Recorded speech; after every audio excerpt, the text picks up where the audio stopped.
क्या भारत इतना कमजोर देश था कि कश्मीर में 90 के दशक कहानी आप बता रहे हो, फिर 26/11 हम देखते हैं, आतंकवादी आए, घर में घुसे, मारा पीटा और हम कुछ नहीं कर पाए। मेरे को समझ नहीं आता कि यही रॉ तब भी थी, ये रॉ 90 में भी थी, केवल इच्छा शक्ति का खेल है सारा ये। इंडिया की जो मिलिट्री है, जो एयरफोर्स है, जो इंटेलिजेंस है, उन्होंने पॉलिटिकल गवर्नमेंट को उस वक्त ऑप्शंस दिए। हमारे पास पूरी कैपेसिटी है, इंटेलिजेंस है, एयरफोर्स है, मिसाइल्स हैं, सब कुछ है, लेकिन उस वक्त की सरकार ने कॉल लिया that we will not act. मैंने चिदम्बरम साहब का बयान देखा, क्या करते हो, जंग लड़ते? नहीं, जंग लड़ते तो लड़ते। हमने जो अभी ऑपरेशन सिंदूर किया, आपको लगता है कि इससे आगे आने वाले सालों में पाकिस्तान हिमाकत नहीं करेगा? इतना बड़ा हमने हमला किया, उनकी बेइज्जती हुई, एम्बैरेसमेंट हुई, इससे कुछ बदलेगा? इससे कुछ नहीं बदलेगा। हमारी उतनी हेट्रेड पाकिस्तान से नहीं रही है। उनके यहाँ क्या होता है कि इस प्रकार की मानसिकता उनकी हो गई।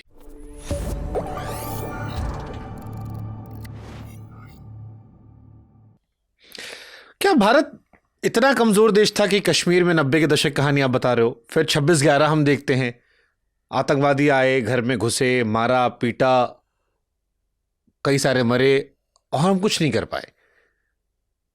मेरे को समझ नहीं आता कि यही रॉ तब भी थी, ये रॉ 90 में भी थी, यही आईबी तब भी थी, यही उस दौर में भी थी। केवल इच्छा शक्ति का खेल है सारा ये।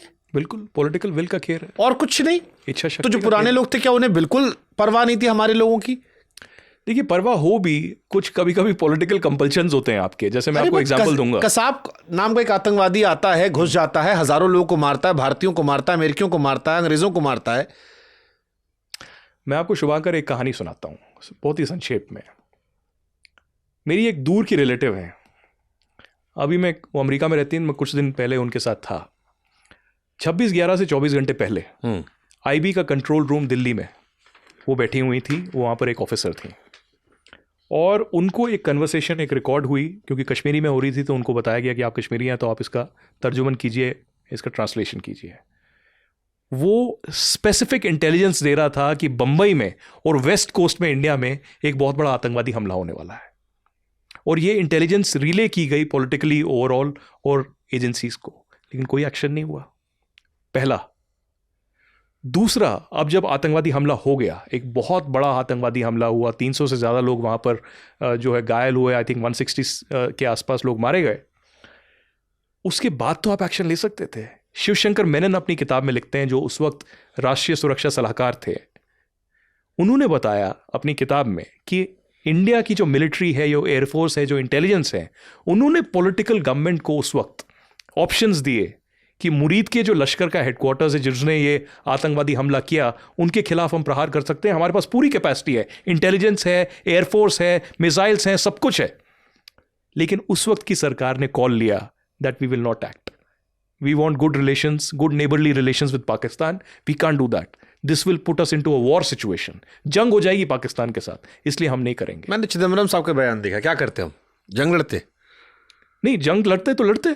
अगर आप आतंकवाद के खिलाफ जो है कुछ कर नहीं पा रहे, आप उसके खिलाफ घुटने टेक देते हैं, तो अगली बार जो प्रहार होगा उससे बड़ा होगा, और आप उनको प्रोत्साहन दे रहे हैं, आप उसको लेजिटिमेसी दे रहे हैं कि हाँ, आप आतंकवादी हमला करो, हम तो अपना संगोष्ठियां करते रहेंगे, हम अपना पार्टियां करते रहेंगे, हम अपना पॉलिटिकल जो है एक मायोपिक व्यू से देखेंगे चीज़ों को। उस वक्त हमला नहीं हुआ इंडिया की तरफ से, इसलिए उरी हुआ, इसलिए पठानकोट हुआ, इसलिए नगरोटा हुआ, इसलिए दीनानगर हुआ, और इसलिए पुलवामा हुआ, और इसलिए पहलगाम हुआ। अगर उस वक्त हमने एक पैराडाइम शिफ्ट कर दिया होता और कांग्रेस की सरकार करती, उनकी वाहवाही होती कि आप एक्शन लीजिए आतंकवाद के खिलाफ, आज जो है कोई धुरंधर दूसरी फिल्म बन रही होती कांग्रेस के ऊपर, मनमोहन सिंह के ऊपर, बाकियों के ऊपर, कि आपने अंदर घुस के मारा है। लेकिन तो उस वक्त पॉलिटिकल विल नहीं रहा। हमने जो अभी ऑपरेशन सिंदूर किया, आपको लगता है कि इससे आगे आने वाले सालों में पाकिस्तान हिमाकत नहीं करेगा? इसमें दो चीज़ें हैं। पहली चीज़, जब पुलवामा के बाद हमने एक बालाकोट पे हमला किया, उससे पहले जब उरी में हुआ, हमने सर्जिकल स्ट्राइक किया। बार बार ऑपोजिशन के लोग भी आए और बहुत लोग और भी आए कि एविडेंस नहीं है, आपने वीडियो नहीं दिखाया, आपने फोटो नहीं दिखाया। अरे भाई, ये फिल्म थोड़ी ना चल रही है, वो एक ऑपरेशन चल रहा है और उस पर होना चाहिए। इस बार क्या हुआ अलग? इस बार अलग ये हुआ कि जब ऑपरेशन सिंदूर लॉन्च हुआ, 9 अलग अलग आतंकवादी ठिकानों पे हमला हुआ, और उसकी एक रात के बाद जो कमांड कंट्रोल सेंटर्स थे, एयरफोर्स बेस थे पाकिस्तान के, पीएफ के, उन पे हमला हुआ। वीडियो कैसे आए?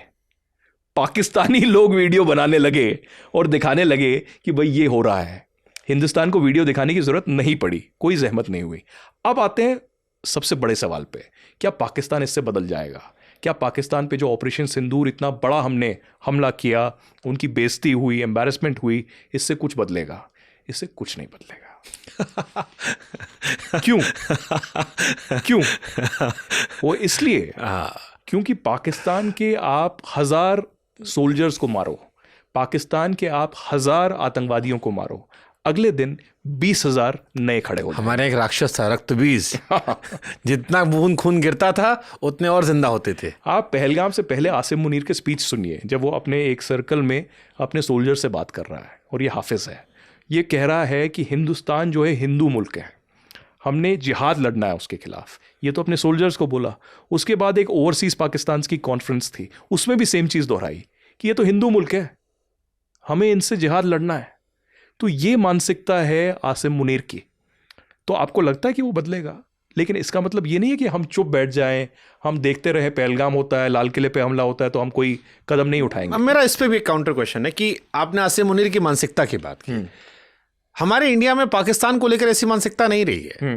मतलब मुझे अभी भी याद है, हम छोटे थे, मुझे शाहिद अफरीदी की बैटिंग अच्छी लगती थी, इंजमाम की बैटिंग मैंने भी एंजॉय की है, अख्तर का ग्रेस या नुसरत साहब पे गाने एंजॉय किए मैंने। आतिफ असलम हमारी पीढ़ी में सबसे बड़ा रॉक स्टार था वो, सबने गाने उससे अनलिमिटेड सुने हैं। हमारी उतनी हेट्रेड पाकिस्तान से नहीं रही है।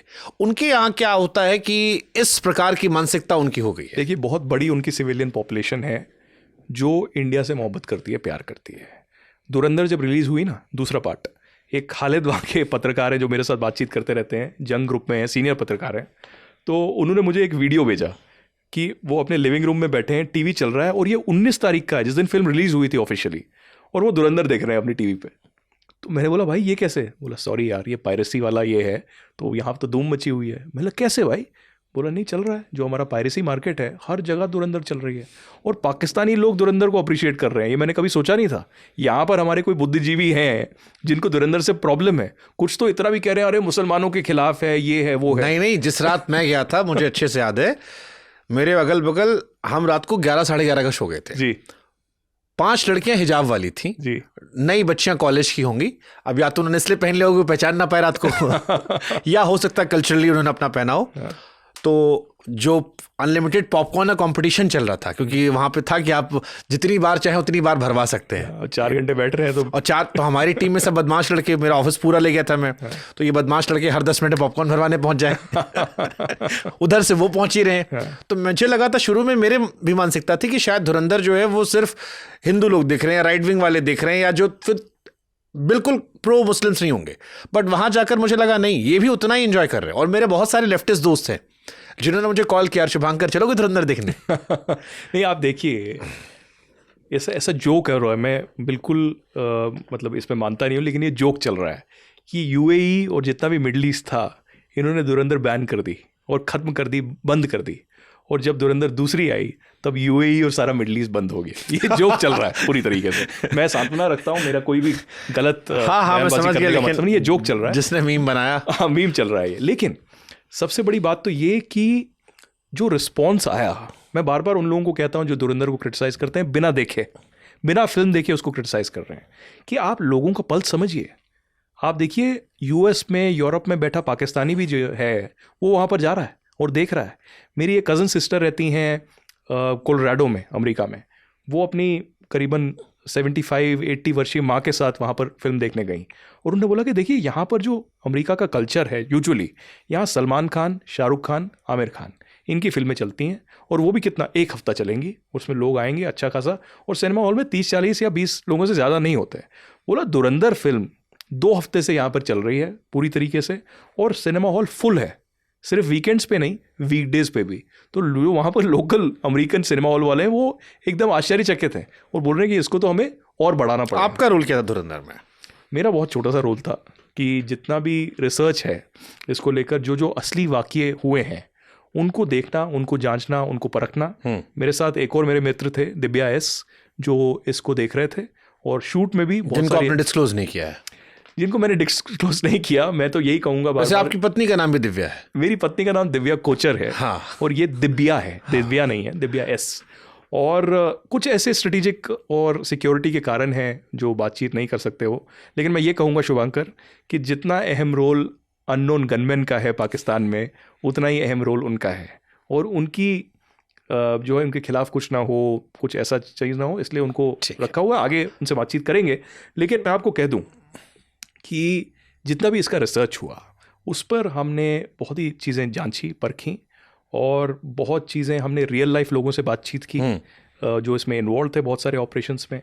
और छोटा सा वाकया अगर आप बोलें तो मैं आपको सुनाऊं कि 2022 में मैंने एक मीडिया संस्था ज्वाइन किया था जहां आप मेरे कलीग थे, और वहाँ पे मैं पहला या दूसरा दिन ही था, बैठा हुआ था, तो मुझे किसी का सोर्स का फ़ोन आया और बोला कि पाकिस्तान में एक जाहिद अखुंद करके है कराची में, वो मारा गया है और ये कारपेंटर है। तो मैंने बोला कारपेंटर मारा गया, तो आप मुझे क्यों बता रहे हैं? बोला नहीं नहीं, आप इसको इन्वेस्टिगेट कीजिए, आपके लिए बहुत इंटरेस्टिंग रहेगा। तो मैंने बोला ठीक है, देखा जाए। तो मैं पता करने लगा जाहिद अखुंद या वहाँ पर क्या हमला हुआ है, मीडिया ये वो। एक मुझे छोटी सी media clipping I think Geo TV या कहीं मिली कि किसी बंदे को मारा गया है। इतना छोटा सा एक न्यूज़ क्लिपिंग था। अब मैंने पाकिस्तान में जो पत्रकार मित्र हैं उनसे बातचीत की, तो उनने पता किया, उन्होंने बोला हाँ हुआ तो है, लेकिन इसमें मीडिया रिपोर्टिंग नहीं हो रही। तो मैंने क्यों? बोला कि नहीं, हमें बताया गया है कि इसको रिपोर्ट नहीं करना है। तो मैंने यार थोड़ा पता करो कौन है क्या है। तो उन्होंने पता किया, उन्होंने बोला ये जाहिद अखुंद तो है, लेकिन इसका दूसरा नाम है ज़हूर मिस्त्री। IC-814 का जो यंगेस्ट किडनैपर था वो ज़हूर मिस्त्री था, और उसको मार दिया था अननोन गनमैन ने। 2 लोग बाइक पे आते हैं, उसको मारते हैं, उसका फ़ोटो लेते हैं, जो फ़ोटो मेरे पास आता है, और वो स्टोरी में करता हूँ कि अननोन गनमैन पाकिस्तान में क्या कर रहा है। इस पर मैंने डॉक्यूमेंट्री बनाई, देखी। ये डॉक्यूमेंट्री आदित्य ने देखी, और आदित्य से मैं उरी के टाइम से ही संपर्क में था, मैंने आर्मी से उनकी बातचीत कराई थी उरी के समय। तो उन्होंने बोला बॉस ये तो ज़बरदस्त है, इस पर तो फिल्म बननी चाहिए। वो ऑलरेडी उनके दिमाग में एक स्पाई थ्रिलर था कि पाकिस्तान को लेके बनाना पड़ेगा। और उन्हीं दिनों से ये रूमर्स अब चालू हो गए थे कि कुछ तो अननोन गनमैन है।